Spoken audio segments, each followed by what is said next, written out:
Welcome back dito sa Usapang Utang. Dahil utang is life and excited kong i-share ito ngayon sa inyo mga kautang dahil na-offera na naman ako na 3,500 sa loan application na to at babayaran sa loob ng 30 days. So ito na kaya yung sagot sa financial problem natin ngayon kasi 30 days, hindi 7 days at 3,500 ang offer. Yan yung pag-usapan natin for today's video. I-share ko lahat ng detalye nung ako ay nag-apply dito at alam ko na siguro may iba sa inyo na nakasubok na dito kasi hindi naman to bago at sobrang sikat ng kanilang advertisement, mapa-YouTube man yan, mapa-Facebook man yan, palagi talaga siyang lumalabas na nagpapautang raw ng 30,000 pesos. Kaya sinubukan ko talaga to at alam naman natin yan mga kautang na kapag tayo talaga ay first time borrower is magsisimula po muna tayo sa small amount, then 3,500 yung binigay sa akin nung ako ay nag-apply dito at kita ko talaga na 30 days yon.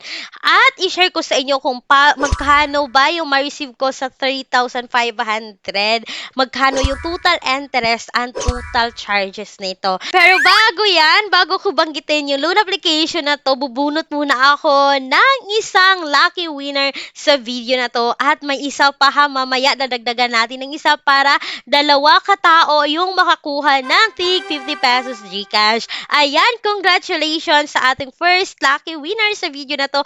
Maari mo na i-claim yung 50 pesos GCash. I-message ako sa aking official Facebook page, Clarice Instant Loan Reviews, sa aking TikTok, Usapang Utang with Clarice, at sa aking Viber na makita yung Viber number ngayon dito sa screen. So, eto na yung pag-usapan natin is all about Bini. Yes, mga kautang, Bini under po ng Wing of Integrity Lending Corp.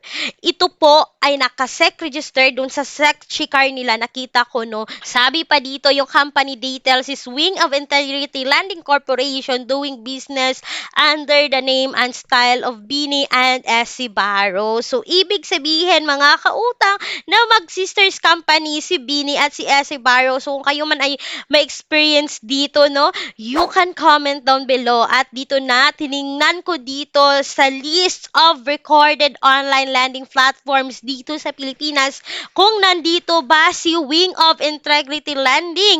And yes, mga kautang, nasa listahan po siya ng recorded online lending platform, Wings of Integrity, under po niya si Bini and si SC Barro. Pero, hindi po ito submitting entities and hindi rin po ito accessing entities sa CIC. Kaya eto na pag once tayo ay nakapag-apply na dito before, tapos nag-uninstallment tayo, is hindi talaga mawawala yung details natin. Nung ako po ay nag-reapply ulit ngayon, nadiretso po ako dito sa kanilang loan details. Pero bago yan, nung ako ay nag-install dito, is kailangan po nilang i-access yung ating location, tapos yung ating picture and video, mga kautang. Kailangan nilang i-view yung SMS and messages natin. Kailangan nilang i-manage yung phone calls natin. And dito sa dashboard, 12,000 yung offer nila. And dito na nga, dumiretso na ako dito sa evaluation sa product list nila na 3,500 to 15,000 daw ang maaari kong mautang ngayon. So, nag-click ako dito ng evaluation. Then, meron po silang 40 seconds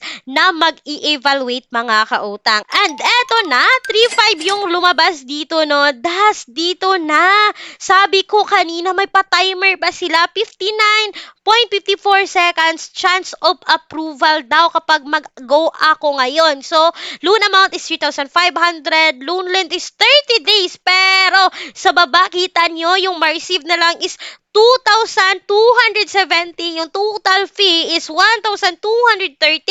Tapos kita nyo, first installment due is after 10 days, yung babayaran agad is 3,150.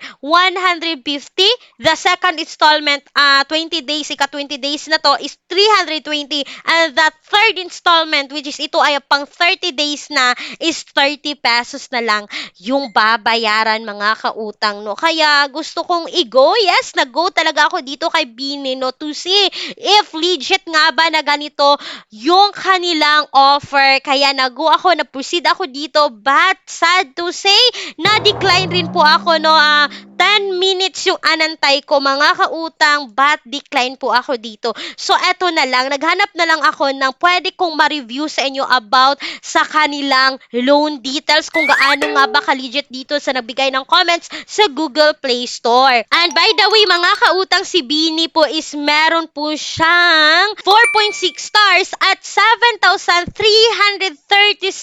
reviews na po. So, medyo mataas-taas na, pero hindi ibig sabihin nun is okay na, ha? Sabi ng isang commenter noong November 7, 2025, sabi niya, very bad experience, never again.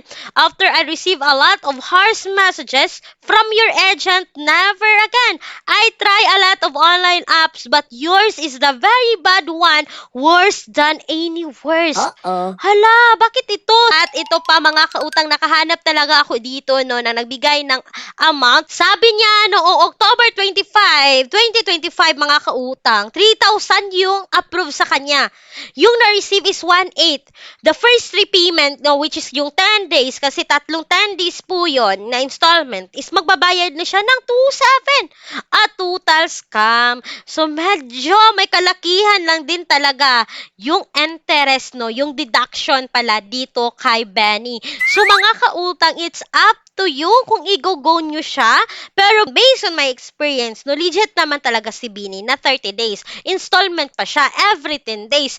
Pero, yung medyo hindi lang maganda dito is meron siyang service fee, which is hindi buong ma-receive yung loan natin. Yun lang yung naka-red flag about this loan application. Okay lang sana, no? Kung medyo mababa yung kalta, siguro nasa mga 100, 200, okay na yun. Kasi 30 days naman siya. So, nasa sa inyo yan, mga kautang, but ako, nag-apply ako dito, hindi po ako na-approve kay Bini. So, eto na, dahil nanood kayo hanggang dulo, bubunot na naman ako ng isa pang lucky winners ng 50 pesos GCash. Ayan, congratulations sa ating pangalawang lucky winners sa video na to. At ang dami nating alternatives. Alam ko na makita nyo yan sa pinned comment ng mga videos ko. Pero make sure na nakapag-research din kayo. Alam lahat ng details bago umutang. Ang disclaimer, hindi po ako agent ng anumang nakita niyong utangan at anumang nabanggit ko dito sa video na to. And speaking sa bank personal loan na palagi kong binabanggit ng paulit-ulit, legit yan na bangko and please take note, all applications submitted is subject for bank approval. Para sa karagdagang detalye dito, kung gusto niyo umutang, no, you can email me, clarizakizintralizo@gmail.com or Viber me na makita yung Viber number sa screen.